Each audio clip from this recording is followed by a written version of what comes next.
Dalangin namin, Panginoon, bigyan kami ng simple na mensahe. At ito'y aming maipamuhay araw-araw. Lalong-lalo kung sa aming kalagitnaan, mayroong ngayon ay dinadalaw at sinusumpong ng sobrang kalungkutan. Minister to us, O God. Touch our hearts. Set us free.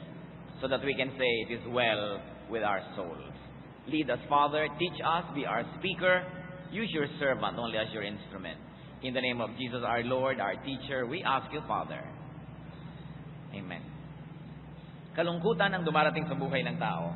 Meron po nalulungkot lang ng ilang saglit, merong ilang minuto, merong ilang araw, ilang linggo, pero pag yan, linggo na binibilang, it can lead to depression. It can lead to a clinical case wherein people are no longer thinking clearly. They are no longer in command of their faculties at maaaring makagawa sila ng mga bagay na kung nasa mas matinu silang antas ng pag-iisip ay hindi nila magagawa. Kaya dapat ang lungkot ay hinaharap, tinatalo, o kaya ay nilalampasan. When lonely, change your body chemistry. Loneliness is a chemical disposition. Ang lahat po ng creation ng Diyos, hindi hiwa-hiwalayan. Yung arithmetic, mathematics, numbers, nasa tao yan, nasa halaman, nasa mga ibon. Yung physics, nasa atin. Ganon din yung chemistry, electricity. May electricity na umanda sa ating katawan. Merong chemistry yan. Kaya napakahalaga, change your body chemistry. Sa katunayan, isa pong propeta ang sobrang lumungkot at gusto na niyang mamatay, pero nung naiba ang body chemistry, naiba na rin ang kanyang pananaw at gusto na uli niya mabuhay. 1 Kings 19:7-8, the angel of the Lord came back a second time and touched him and said, "Get up and eat, for the journey is too much for you." So he got up and ate and drank. Si Elijah, isa sa mga pinakadakilang propeta na naglakad sa balat ng lupa, dumating sa sobrang lungkot na hinihilingan sa Diyos, bawiin na ang kanyang buhay. At nangyayari po yan sa mga taong sobrang lungkot, parang nawawalan sila ng dahilan para mabuhay, kaya yung mga iba nagpapakamatay pa nga. But such a desire is not normal. It is brought about by chemical, among other configurations in the human person. Kaya dapat i-isolate at bigyan ng lunas ito. So when you are lonely, when you're very lonely, eat, drink. At kung kailangan na uminom ka ng gamot na ipinrescribe sa'yo ng doktor, take medicine. In fact, even psychiatry leans heavily on chemistry. Kaya pagka ang mga pasyente sa psychiatry ay depressed, pinibigyan niya ng mga medicine na you can call uppers, pampasigla. Pag hyperactive naman, binibigyan ng downers para medyo humupa-hupa at pumayapa. So we are chemistry. Kailangan ay binabalanse yun.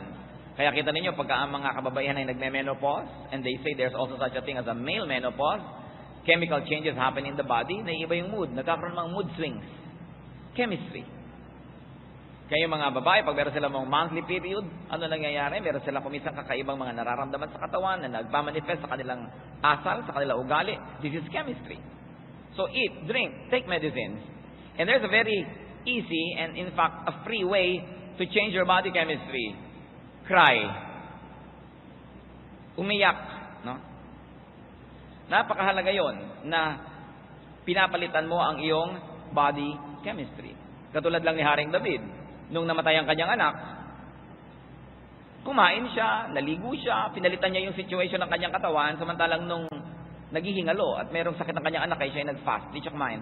Pero nung namatay na, sabi niya, wala na akong magagawa, patay na, kakain ako. Dahil sa sobrang lungkot niya, pinalitan niya ang kanyang bodily chemistry. In fact, people of ancient civilizations believed in the therapeutic powers of crying. More than 2,000 years ago, si Aristotle theorized that crying at a drama or watching a play and crying while watching it cleanses the mind. Na nagpapatanggal ang pag-iyak ng mga hindi maibulala sa damdamin sa tinatawag niyang catharsis. At sabi niya, napakalaking gaan ng kalooban ng tao pag naiiyak ang kanyang lungkot. Kaya nga po may mga tao talaga na pagka nalulungkot-lungkot na, ini-induce na nila yung sarili ng umiyak ng umiyak ng umiyak. At pagkaiyak, masarap na ang tulog. No? Ito siguro ang dahilan kaya mas madalas mamatay mauna ang mga lalaki sa mga babae. Mas marami naman talagang biyuda kaysa biyudo, di po ba? Kasi ang mga kababaihan, mas madaling umiyak. Kasi sa kultura natin, huwag kang iiyak, lalaki ka. Magpakatigas ka, ayun, nanigas, namatay. Kasi hindi nakakaiyak. That's why many people go to tearjerkers, yung mga pelikula na talagang sobrang lungkot. At saka nanonood ng mga telenovela na talagang sobrang lulungkot. Kasi nagkakaroon ng tao ng excuse para iiyak. Hindi lang yung lungkot ng kwentong pinapanood nila, pati mga sarili nila mga lungkot. Lumalabas yung luha. At pag-alaman po ng mga nagsasaliksik na yung luha, siniyasat nila yung chemical composition, that it has many toxins found in stressed out muscles. Maraming laso ng katawan lumalabas kasama ng luha. Kaya yung talagang magaling umiyak, madaling din mag-relax. Libre pa. Change your body chemistry. Bukod sa kumain, uminom, umiyak, perspire. Mga kapatid, makinig kayo mabuti kasi libre to. Pag nalulungkot kayo, mag-exercise kayo. Move your body, walk, run, do martial arts exercises, dance, papawisin ninyo ang inyong katawan. Sinabi na namang dalubhasang nag-aral na ang paggalaw ng katawan ay talagang nakakapagpagaling maski ng mga sakit. At hindi lang sakit ng katawan, kundi sakit ng damdamin, mga lungkot, at mga malalalim na mga pighati. Dance is considered especially a very efficient form of therapy. Dance, or movement therapy as it is called in some circles, has been used for centuries as a way of improving mental and physical well-being. No? Pati sa paggalaw, si Elijah nga, nung nakakain, nakagalaw. At nung nakagalaw, sumigla uli ang buhay. 1 Kings 19:8, strengthened by that food, Elijah traveled 40 days and 40 nights until he reached Horeb, the mountain of God. There he went into a cave and spent the night. Nung sobra siyang depressed, gusto niyang mamatay, pinatulog, pinakain, pinainom, nakagalaw, at sumigla uli ang buhay. Mapalad po tayo kung hindi tayo paralyzed dahil pwede tayong gumalaw.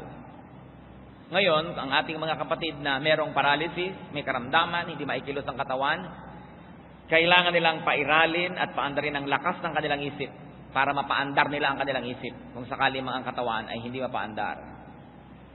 The human body is an amazing creation that we can always find ways to compensate for the things that we cannot do or things that we do not have. Yung mga wala sa'yo, nagagawan mo yan ng paraan. Kaya kaysa maingit ka, halimbawa, ikay paralyzed, naingit ka doon sa hindi makagalaw, lalo ka lang magkakasakit. Kailangan gumawa ka ng paraan na paggalawin, kung hindi man ang iyong katawan o mga maliliit na bahagi ng iyong katawan, paggalawin mo ang iyong isip. At paggalawin mo ang iyong mata, kumurap ka ng kumurap, kumindat ka ng kumindat, do something, dahil movement changes your body chemistry. Kaya uulitin ko mga kapatid, lalo yung mga malulungkutin, ang dami naman natin kasing opportunity malungkot ngayon eh. 10 million OFWs, ibig sabihin there are 10 million other halves of the OFWs na hindi kasama ang kanilang asawa. More or less. Kasi iba konti magkasama. Dahil sa bawat isang OFW, may isang nangungulilang ama o ina, may nangungulilang asawa, may nangungulilang mga anak. Doon pa lang, ang dami na nating opportunity malungkot. Pagkatapos, kahit hindi ka OFW naman, hindi kayo lagi magkasama ng mahal mo sa buhay. Isang malakas pagpalungkot yan eh, magkahiwalay kayo. Pero sinasabi ko nga po sa mga malulungkot, mabuti nga ngayon eh, meron ng internet, pwede na kayong mag-text, pwede na kayong mag-chat. Nung araw, magbo-voice tape ka pa, nasasabihin mo, ihuhulog mo pa sa koreo, 1 linggo bago dumating doon, magbo-voice tape yung dinatnan, ihuhulog sa koreo, 1 linggo bago dumating sa'yo, 2 weeks later ang sagot. Ngayon, text lang, ang bilis. Papa, wala na kaming pera ng mga anak mo. Ang bilis, di ba?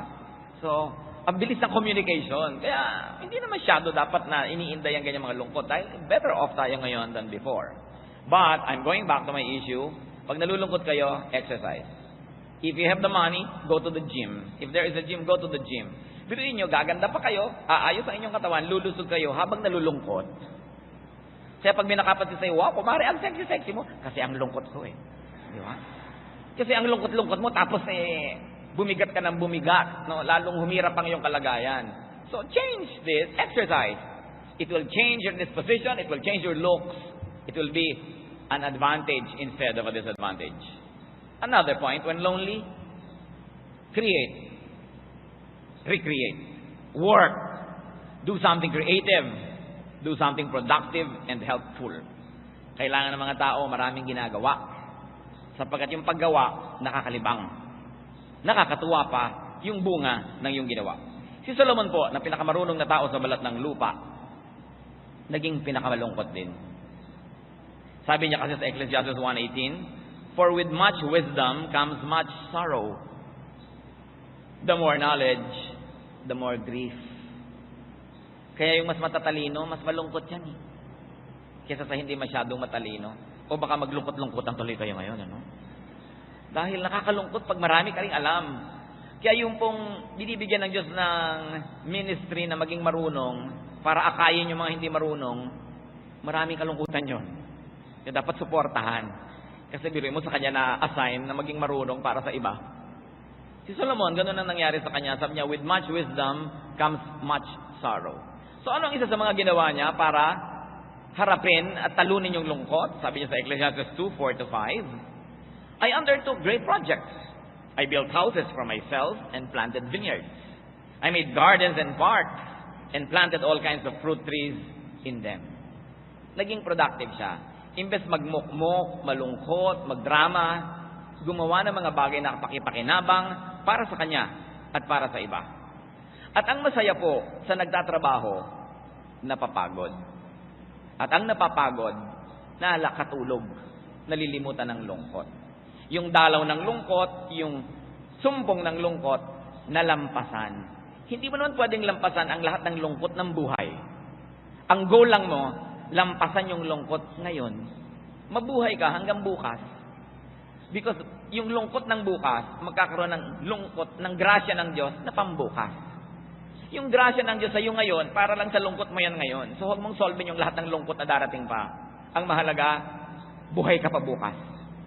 Dahil bukas, may bagong grasya. Every new morning brings new blessings from God. Kaya yung mga iba, sobrang nalulungkot, pinapakyaw na nila ngayon yung lungkot na darating pa. No. Sabi sa Bible, let the day's own trouble be sufficient for the day. Napakahalaga, one day at a time. One lungkot at a time. One problem at a time. Another thing to do, brothers and sisters. Pag nalulungkot, at ito tinulungan tayo ng Diyos dito, naglagay siya ng marami sa paligid, be soothed by beauty. Hayaan natin na ang kagandahan na nilikha ng Diyos ay magpahupa sa ating damdamin, magpalamig sa ating mga init, at magpangiti sa ating mga simangot. Relax and rest. Find beauty in the arts. Kaya kahit naman po sa kolehiyo, sa universal education, kasama yung humanities. Kahit ka mag-engineer, kahit ka magiging physicist, kahit ka magiging biologist, dadaan ka sa humanities, dadaan ka sa arts subject. Kasi para ka maging kumpletong tao, dapat mong malaman na bahagi ng iyong buong pagkatao, nilikha ka ng Diyos, to find, appreciate, and create beauty, especially in the arts. Nakita niyo po si Haring Saul na binabagabag ng mga kung ano-anong demons inside him. Pag siya'y tinugtugan ni David, umaalis ang masasamang espiritu at natatahimik siya. 1 Samuel 16:23. Whenever the Spirit from God came upon Saul, David would take his harp and play. Then relief would come to Saul. He would feel better, and the evil spirit would leave him. Dahil sa music. You know, evil spirit cannot stand good music. Hindi nila gusto yan. Marami nag-iisip na doon daw sa impyerno, siguro walang sound. Pero yun yung torture na walang sound. Kasi may sound, arrange mo lang, yung nagiging music. It can entertain you. Appreciate the arts. Look at beautiful things. Nilikha tayo ng Diyos na may likhas na kagandahan sa ating kalooban. At maganda na ito'y tapatan ng kagandahan na nasa labas ng ating pagkatao. Sapagkat pag nagtatapat yung dalawang yan, yung kagandahan sa iyong loob at kagandahan sa labas, may kapangyarihan na dumarating sa tao. We were fearfully and wonderfully made. And we were wired in creation for beauty. That's why you have to beautify your surroundings. Kahit maliit ang bahay, ayusin, huwag magulo. Para you are surrounded by order because God is God of order and you're surrounded by beauty. Sabi nga ni Mrs. Marcos, a man who doesn't appreciate beauty is only half a man. Hindi lang pambabae yung beauty, no? Dapat ang lahat ng tao, nagugustuhan mo yung mga bagay na magaganda. What else do you do when you're lonely? Change places. Lumabas-labas ka sa iyong kuweba kung nalulungkot ka. Makinig kayo mabuti mga kapatid, lalo yung mga malulungkutin, kadalasan, lugar, yung nagpapalungkot sa inyo, hindi nyo napapansin. Na kumisan iniisip mo, ba't nga ba ang tagal ko nagtiyaga sa ganitong uri ng kwarto? Ba't hindi ko man lang pinaganda? Ba't hindi ko man lang nilagyan ng magagandang picture? Bakit ako nagtiyaga na nakalagay dito sa dilim-dilim na kalagayan na ito? Bakit ba nagpapagawa ako ng banyo wala man lang kabinta-bintana? Ang dilim-dilim, puro lumot. No? Imbes comfort room, discomfort room ang mga banyo. Yung mga parang hindi na inisip mga tao na the place actually has an effect on you. Hanggat maaari, as much as safety or other practical considerations will allow, have open windows. Let the wind blow inside your house. Kailangan palitan yung scenery. No? Change your environment. Get out. Breathe fresh air. At salamat naman, meron namang napupuntahan ng mga park. Meron namang mga tabing dagat. No? Diyan nga mapalad yung mga taga-probinsya. Ang daming open spaces. Sa mga taga-Maynila naman, ibang mga city, may mga mall naman, may mga park. Breathe fresh air. And when possible, look out at distant views. Yung eto lang yung dingding, kaharap mo lang lagi, nakakalungkot yan, hindi napapansin ng mga tao. No? Kaya yung mga accountant, yung mga antrabaho, laging mga paperwork, may tendency laging malungkot. Kasi lagi kang nakasubsob sa kaprasong view, maliit na kwarto usually, lalo't inilalagay pa yung mga accounting at mga sales office sa mga basement, nakakatulong yan na lumungkot ka. Ngayon, kung hindi mo yun magawa, mapalitan kasi empleyado ka doon, every time that you can, go out and enjoy great scenery and great vistas. Nilikha ng Diyos sa mga tanawin para magdagdag sa ating kasiyahan. Kaya pag pinutol natin yung connection natin dyan, nagkakaroon tayo ng karagdagang kalungkutan na hindi natin naiisip. Yun pala ang dahilan. Ngayon, kung iniwan ka pa ng papa mo, tapos ganun pa nakasubsub ka pa doon, dumadagdag talaga yung kalungkutan mo. No? Napakahalaga na gagawin mo. Change the environment. What is the Ruth? Si Naomi, no? Sa book ng Ruth, namatay ang kanyang mga anak, namatay ang kanyang asawa, so change of scenery siya. Anong ginawa niya? Uuwi na lang siya sa kanyang bayan. Aalis na siya doon sa lugar ng kalungkutan. Lahat na lamang ng mga kwento doon nagpapaalala sa kanya, no? Gusto niyang kumanta na, how can I forget you when there is always something there to remind me? Ipalitan mo yung view mo. Ang mahirap kasi, halimbawa, meron ka mahal sa buhay, naghiwalay kayo, iniwan ka, ikaw yung naiwan doon sa inyong lungga, ikaw ang lagi nakakaalala, dahil kitang-kita dito siya naupo, dito siya tumayo, no?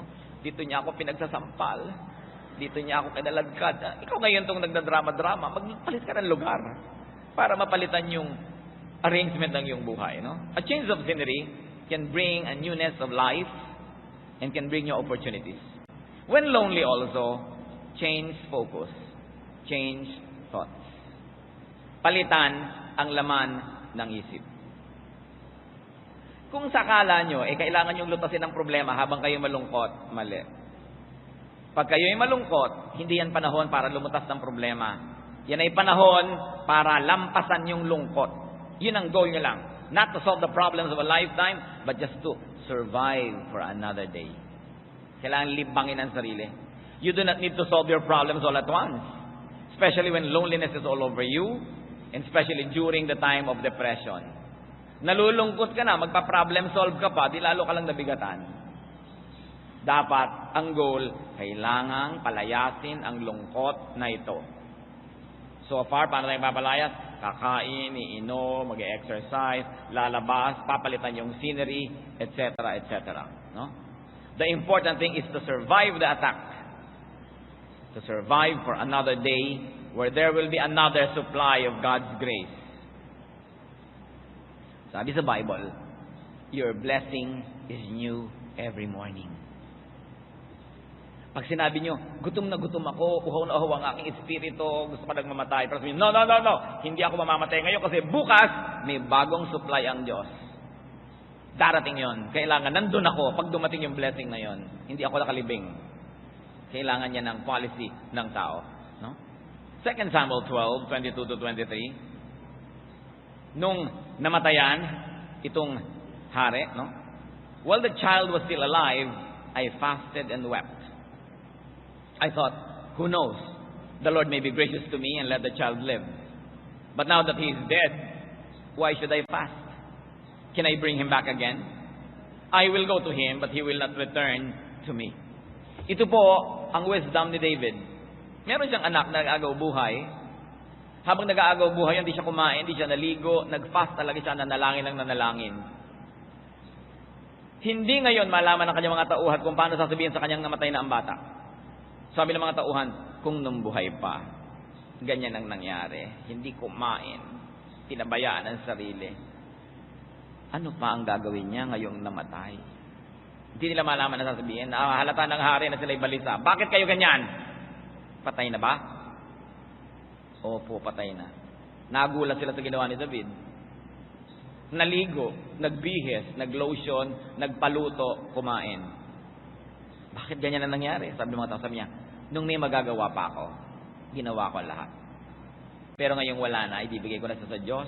Total, susunod ako sa Kanya at hindi na siya makakabalik sa akin ngayon. Sabi kaya, kakain na ako, maliligo, aayusin ang sarili, itutuloy ang buhay. Nawa tayo na mga hindi naman naiiwasan na mangulila, iwan ang ating mga mahal sa buhay at mauna sila doon sa kabilang buhay. Habang buhay, gawin natin na magagawa natin. Magpuyat ka, magbantay ka, maghihirap ka. Pero kung kinuha na ng Panginoon, nasa kabila na, dapat mo nang ituloy ang buhay mo. Nagawa mo na naman ang pwede mong gawin eh. Maligo ka na, magpabango, ayusin ang mukha, kumain. Dahil magkikita naman kayo pagdating ng panahon. Sabi ni David, hindi ko na siya mapapabalik dito. So ang akin na lamang na ginhawa sa isip ko, pupunta naman ako sa Kanya pagdating ng araw. Pero habang hindi pa ako pinapapunta doon ng Diyos, nandito pa ako, I will have a full life here. Because life is a gift from God. It must be nourished, it must be enjoyed, even when loved ones go ahead in death's dateless night. Napakagandang isipin yan mga kapatid, na gawin ang lahat ng pagpupuyat, pagbabantay, pero kung sakaling eto na, nandyan na, panahon na para damputin uli natin yung mga bahagi ng buhay natin na pinabayaan natin nung tayo nag-aalaga, nung tayo nagsisikap na pahabain ang buhay niya. Sapagkat ang buhay na ito, bagamat dinadalaw ng kalungkutan, ay huwag natin dapat kalimutan na regalo ito ng Diyos. Dapat itong mahalin at dapat na ipamuhay sa pinaka masarap na pwedeng buhay. Because life is a gift. No? The attitude of David could be a good model for the bereaved. No? Ngayon, napakahalaga mga kapatid, yung pag-change ng thought. Kung kayo ay merong kilala na nalulungkot, na may problema, huwag kayo ang magbubukas ng topic. Alam mo, may problema siya sa asawa. Tapos nagkikita kayo bukas, magkakape kayo, ikaw agad, ano na nangyari sa asawa mo? No. Dapat yung taong nalulungkot, ang bigyan nyo ng privilege kung gusto niyang buksan o hindi. Hindi para sa atin buksan yung sugat niya. Pero kung gusto niyang buksan yung sugat, nagbibigay siya ng mga hint na yun ang gusto niyang pag-usapan, sakay ka lang. Sige, pag-usapan natin. Pero hindi para sa iyo buksan yun at kalkalin. Kasi ang tao pong nalulungkot, ang taong namimighati, napaka-sensitive. Konting kante, konting hipo mo lang, sakit na sakit. Kaya kailangan siya ang magbibigay ng permiso sa iyo na pwede natin pag-usapan, kaya ko ngayon. Kasi meron po mga dumadating na lungkot sa buhay ng tao, mga problemang dumarating sa buhay niya na para bang gusto niya sabihin, Diyos ko, sana naman po wala nang kasunod ito ngayong araw na ito. Kung meron man next week na, kasi hindi ko na yata kaya, kung may dadagdag pa. No? Kaya tiyakin natin na kung tayo po nagmi-minister sa mga tao, huwag tayo yung magdagdag ng load na hindi niya kaya o ayaw niyang dalhin sa oras na yon. Na nandun lang tayo, let the grieving person preside over his or her life at tayo nakasupport lang ng nakasupport. Kasi kumisan sa ating katabilan, kadaldalan, may nasasabi pa tayong lalong nagpapabigat sa damdamin ng tao. Kung minsan, ang sakit-sakit ng loob niya tungkol sa kanyang asawa, yung asawa ko talaga, napakasama niya, ganyan. Tapos dadagdagan mo, talaga yung asawa mo, demonyo talaga yan, ganyan. Nasasaktan din siya dahil may right siya na sabihin yun tungkol sa mahal niya sa buhay, pero ikaw wala. Pag ikaw na nagsabi, galit na rin siya sa'yo. No? Kasi mahal niya yun. So maingat tayo, dapat yung bibig. Napakalaki ng nagagawa niya sa ikabubuti o ikasasama ng kalagayan ng kapwa. Pero pag ang kapwa ay sobrang lungkot, napaka-sensitive niya, isang salita mo, pwede siyang malagot ang hininga. Kaya dapat mabait tayo sa mga nalulungkot. No? At yung pag-aalala tungkol sa maraming mga bagay, isipin natin, balikan natin na may bukas para sa ibang problema, huwag nating pakyawin lahat. Sa Matthew 6:34, sabi ng Panginoong Jesus, therefore do not worry about tomorrow, for tomorrow will worry about itself. Each day has enough trouble of its own. At Romans 12:2, be transformed by the renewing of your mind. It has a universal meaning. You want to change the equation of your life right now? Change your thoughts. Change the way you think. Focus on something else. Focus on beautiful things. And allow the lonely people around you to refocus their thoughts. Bigyan nyo sila ng ganung lugar. Psalm 42 verse 5, isang magandang halimbawa ng pagpapalit ng laman ng isip. Why are you downcast, O my soul? Why so disturbed within me? Put your hope in God, for I will yet praise Him, my Savior and my God. So nakita nyo, from downcast and disturbed to hope and praise. Sabi niya, bakit ka nga ba nalulungkot? Ha? Kaluluwa ko, sarili ko, kalooban ko. Bakit? Tigilan mo yan, sabi niya. Bakit sobra ka nababagabag? Umasa ka sa Diyos. Purihin mo ang Diyos at maiiba ang lahat. So kung nalulungkot na nga, huwag nang dagdagan pa ng lungkot, ibahin ang iisipin. Philippians 4:8, finally brothers, whatever is true, noble, right, pure, lovely, admirable, if anything is excellent or praiseworthy, think about such things. Yan ang pagtuon naman ng pansin. Sabi niya, yung maganda, yung mabuti, yung kahanga-hanga, yung nakakapagpasaya, yung nakakapagpaangat ng damdamin. Yan ang pagtuunan ng pansin. And very importantly, when you're sad, do something enjoyable. Have you heard of one of the most effective therapies of all? It's called retail therapy. Shopping. No? Napakalakas magpalibang ang shopping. Sabi niya, walang pera, kaya sasabihin ko ang next kong mensahe, mga kapatid. Kahit gaano kahirap ang buhay, kahit gaano kayo kuminsan kakapos, mag-ipon kayo ng pang-shopping money pag nalulungkot kayo. Save some money to splurge in times of loneliness. Pero kayo dapat alkansya na nakalagay sa labas, lungkot fund. Diba? Hindi ko ito gagastahin dahil masaya ako. Masaya na nga ako, gagasta pa. Diba? Hindi ko ito magagastahin na pang blowout. Hindi ko ito gagastahin dahil may gumraduate. Pag nalungkot ako, uubusin ko to. Hindi ko pag-iisipan na sayang. Kasi yung nailigtas niya ako sa pagiging baliw na hinahanap ko si Basilio, hindi sayang yon. Dapat meron kang shopping money. When lonely, put money to work. No? Sabi sa Ecclesiastes 10:19 ni Solomon, a feast is made for laughter, and wine makes life merry. But money is the answer for everything. Kita nyo? Nakakapagpasaya yung pera. Hindi lagi, pero madalas. No? So, mag-ipon-ipon kayo ng tawag? Lungkot fund. Ngayon, ang ipanalangin nyo, hindi nyo magamit buong buhay. Sana nga. Pero kung sakali, meron kayo nun. Meron naman mga tao, napakamiserable, walang maibili kahit lason kung gusto magpakamatay. Wala man lang naimpok. No? Kailangan nag-iipong-ipong ka na pangpasaya sa buhay kasi dumadalaw ang lungkot. Mga wives, di ba? Mag-ipon-ipon kayo. Pagka biglang nawawala ang asawa nyo, hanapin sa tawi-tawi, dapat may pamasahe naman kayo. Ang hirap-hirap nung balisa-balisa ka sa buhay, may nabalitaan ka na sa tawi-tawi, wala kang pamasahe. No? Nakatingin ka lang sa picture sa kalendaryo sa dingding nyo at pinag-uumpugan mong ulo mo dahil wala ka man lang. Ang hirap namang malungkot na wala ka pa, no? So, kailangan pinaghahandaan ng ganyang bagay kasi dumarating. And when lonely, what else do you do, brothers and sisters? Talk. Let it out. Confess. Napakalakas magpagaan yung nagko-confess ka. No? Gumaan. Kaya lang ang bumigat, yung pinag-confessan. Pero ang bigat-bigat ng loob mo, tapos yung sa asawa mo, pagkaganing kong loob ko, sasabihin ko tayo pinagtataksa lang sa the last 50 years. Ay, lumog din ang loob ko. Sabi nga tumbay yung asawa mo, namatay. Dahil lumipat sa kanya yung bigat. But confession really does help. No? Yung nagko-confess ka, nagsasabi ka, share. At napakaganda po ng Tagalog dyan. Wala nang gaganda pa. Huminga. Sabihin ako, makahinga man lang ako, ihinga ko man lang itong aking sama ng loob na ito. No? Kailangan ng tao nakakahinga.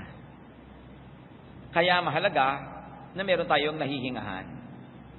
Nehemiah chapter 2 verses 1 to 3.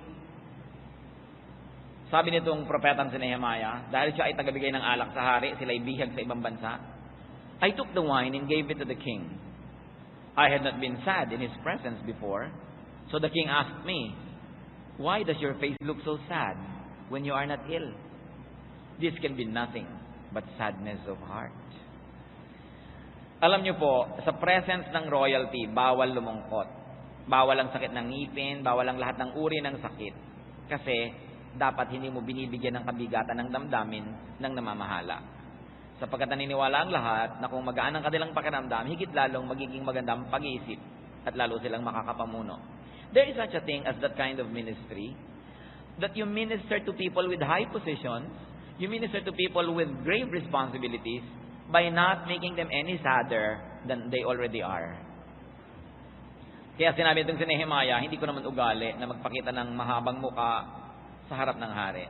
Pero sapagkat napakatindi ng kanyang kalungkutan, hindi na ilihim ng kanyang expression. At yung hari naman talaga, deserving maging hari, sensitive, marunong.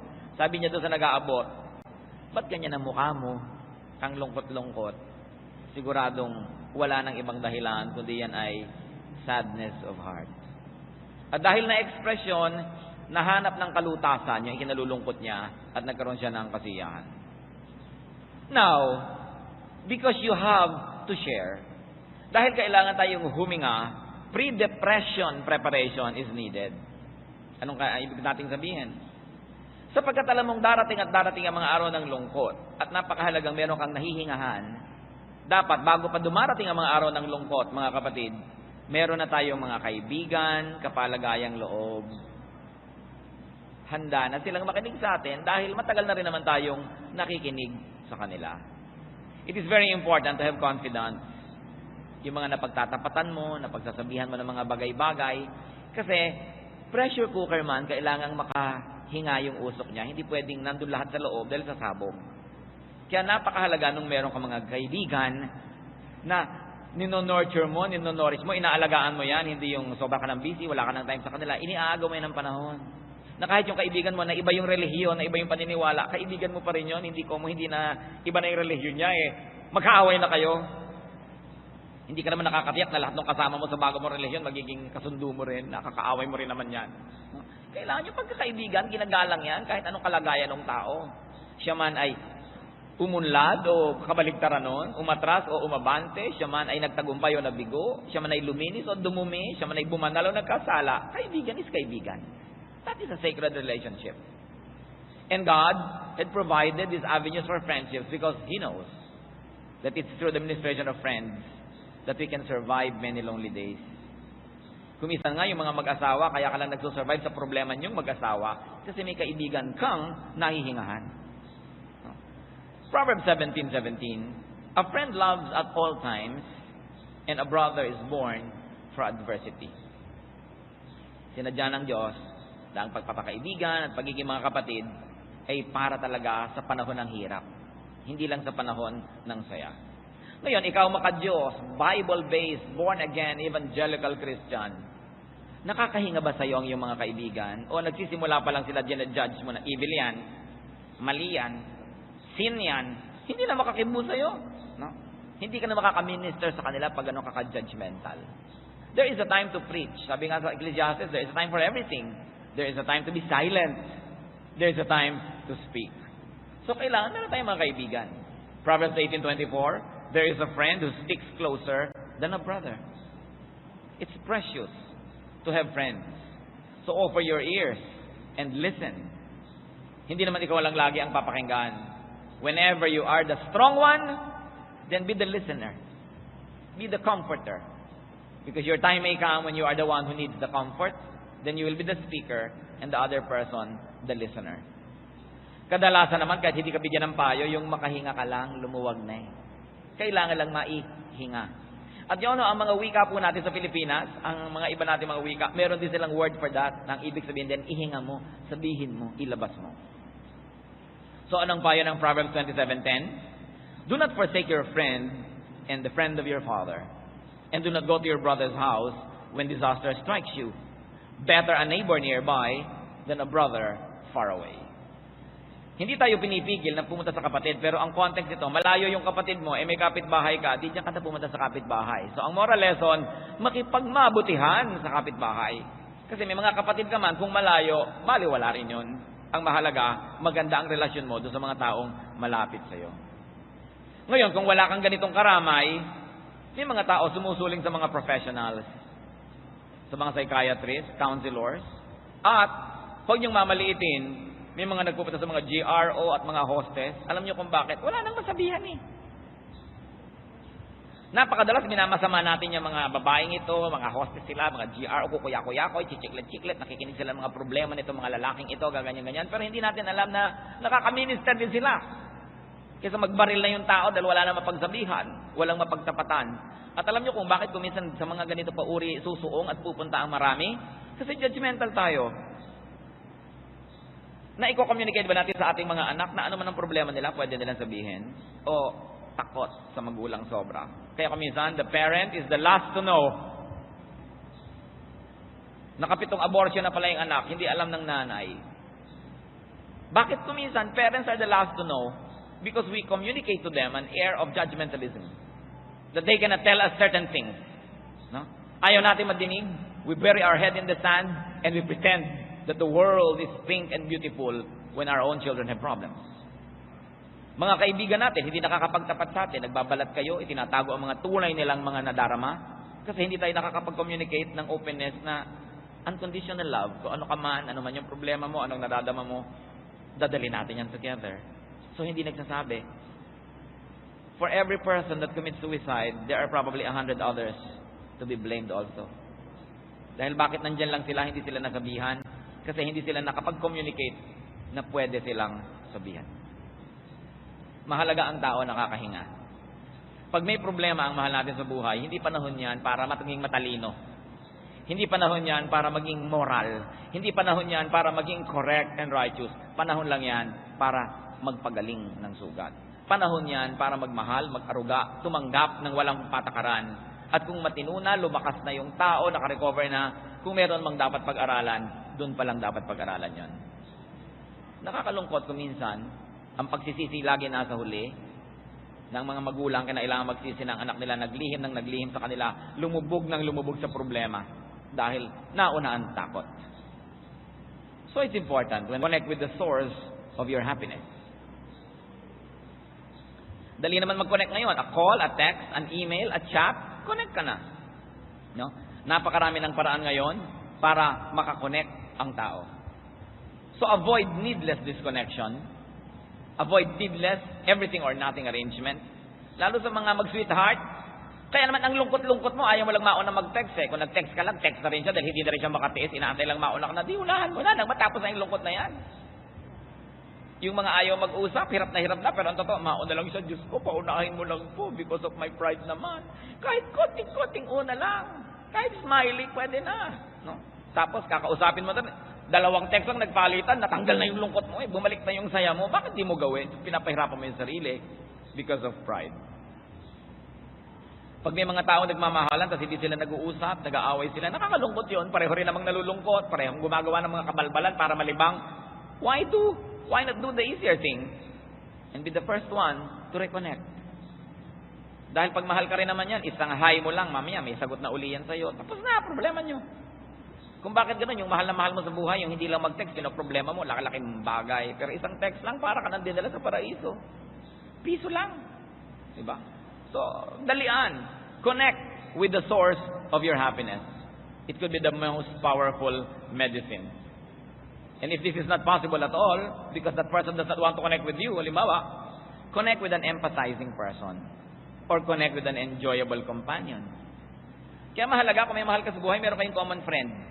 Para kung kayo nagkasira o whatever, meron ka malang nahihingahan, nakilala rin niya yung karakter ng buhay mo na yon, lumuluwag ang iyong kalooban. We were created by God to need other people and to be needed by other people. But you have to invest time, energy, a lot of love to nourish such a relationship. And of course, above all, when you're lonely, how to survive it? Connect with God. Kailangan pa bang i-memorize yan? Diba? Pray. Worship. 1 Samuel 1:10 and 12 to 16. In bitterness of soul, Hannah wept much and prayed to the Lord. As she kept on praying to the Lord, Eli observed her mouth. Hannah was praying in her heart, and her lips were moving, but her voice was not heard. Eli thought she was drunk, and said to her, "How long will you keep on getting drunk? Get rid of your wine." "Not so, my lord," Hannah replied. "I am a woman who is deeply troubled. I have not been drinking wine or beer. I was pouring out my soul to the Lord. Do not take your servant for a wicked woman. I have been praying here out of my great anguish and grief." And because of that, God honored her situation and gave her relief. Marami tayong mga relief. Merong advisable, merong dangerous, katulad ng sinasabi nating relief in the hands of professionals, sometimes in hostesses and GROs. We are not saying that's a good thing to do, but what we're saying is, bakit nagpupunta doon yung asawa mo, hindi mo ma-comfort? Diba? Bakit kailangan humanap ng ganitong uri ng mga libangan? May pagkukulang ba tayo sa mga mahal natin sa buhay? Hindi natin agad-agad na sinisisi yung ganyang mga tao at ganyang mga professionals. Sapagkat nagkakaroon tayo ng mga pagkukulang, kaya nagkakaroon ng pangangailangan sa mga ganong uri ng mga paglilingkod. Malaki at malawak yung buong istorya. Hindi mo lang pwede, ito ang problema, ito masama, ito masamang babae. Bakit nagkakaroon ng ganyan sa lipunan? Sapagkat maraming pangangailangan na hindi natutugunan, ano mga dapat ay tumutugon doon. We've got to think of it from a more comprehensive perspective. So, kumusta ang ating mga kalungkutan? Remember, you do not need to solve the problem of a lifetime. Just survive the day. Just survive the night. Tomorrow is another day. It will bring another blessing. It will change everything. A new sunrise changes many things. And it's very important to help others survive. When others around us are lonely, be kind. No? At kung may mga tao na dahil sila nagkakilala, nagkatagpo, naging magkaibigan, naging magkaibigan, huwag na tayong mangontrabida dyan. Rejoice that there are 2 less lonely people in the world. Bakit may mga tao kontrabida pag nakakakita na nagkakaigihan, ang gusto intrigahin, paghiwalayin, pero pag pinaghiwalay naman, hindi naman nila sasamahan, hindi naman nila papakainin, hindi naman nila titextan, hindi naman nila papadalan ng bulaklak. Ba't ka nakikialam? 6 na bilyong tao sa planeta, ang dami-daming malungkot kasi hindi sila nagkakatagpo-tagpo. Ngayon, pag may nagkatagpo, himala, huwag yun ang guluhin. Liba nilang may maiaalok kayong mas mabuti at handa naman yung taong tanggapin ang inyong iaalok, huwag na kayong sumali sa kwento. Be happy that there are people who are happy. At kailangan, lagi tayong merong nakalaan sa ating puso na openness to share. Gumagaan ang problema pag pinagtutulungang dinadala. And friends, I will repeat, are very important blessings from God. Because friends multiply our joy and divide our sorrow. Aming Diyos, salamat sapagkat kayo'y mahabaging Diyos. Salamat kayo'y concerned sa buhay namin. Dalangin namin, Panginoon, yung mga kalungkutan ng aming buhay ay maihanap namin ang lunas sa iyong karunungan, sa iyong mga salita. Nawa ang aming mga pinag-aralan na mapakinabangan at dagdagan niyo pa, payamanin sa isip ng mga kapatid. Manalangin tayo mga kapatid right now. Bow to the Lord in His holy presence and let the Spirit speak to you. I like to pray for some people with heads bowed, eyes closed, in the presence of the Almighty.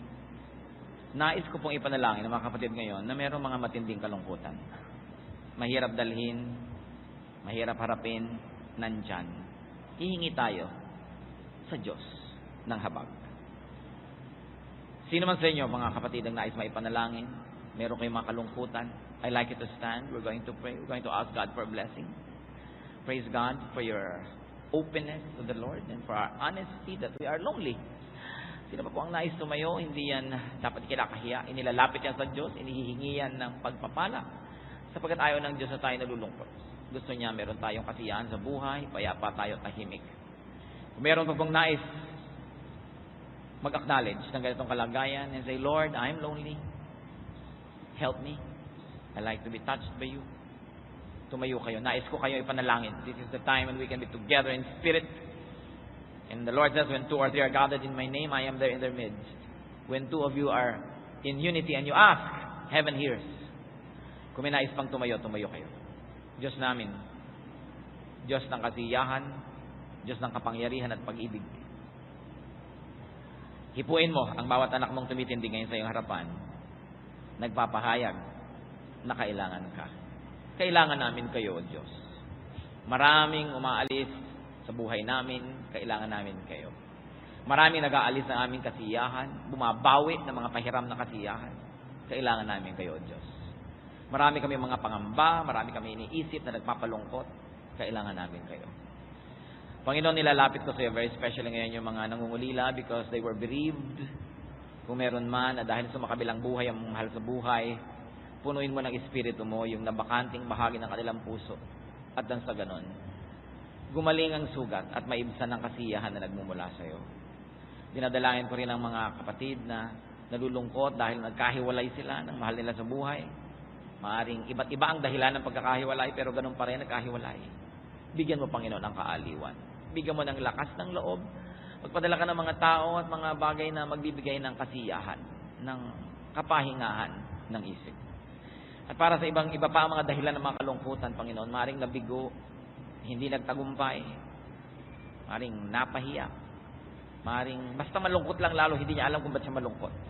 Hipuin niyo, Panginoon. Ipakita niyo ang daan upang magkaroon kami ng kaligayahan sa buhay.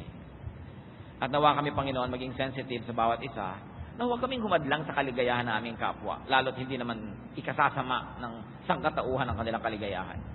Ituro mo sa amin, Panginoon, na itrato ang bawat isa na individual, na hindi namin pwedeng i-apply sa bawat tao ang isa lamang na prinsipyo because everybody is unique.